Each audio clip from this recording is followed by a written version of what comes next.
আপনার জীবনে তিন ধরনের মানুষ থাকে। নাম্বার এক, পাতার মতো মানুষ। এই মানুষগুলো আপনার জীবনে অল্প সময়ের জন্য আসে। আপনি তাদের উপর ভরসা করতে পারেন না, কারণ তারা মজবুত নয়। তারা শুধু নিজের প্রয়োজন মেটাতে আসে, তারপর চলে যায়। নাম্বার দুই, ডালের মতো মানুষ।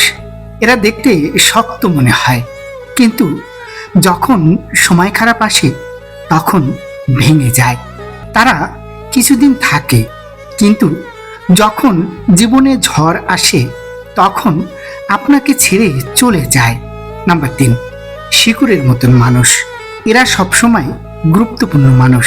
তারা কখনো শুধু স্বার্থের জন্য সাহায্য করে না, তারা খারাপ সময়ে পাশে থাকে, আপনাকে ভালোবাসে, আপনাকে যেমন আছেন তেমন ভাবেই গ্রহণ করে। শিকড়ের মতন মানুষ ঋতু বদলালেও কখনো আপনাকে ছেড়ে যায় না।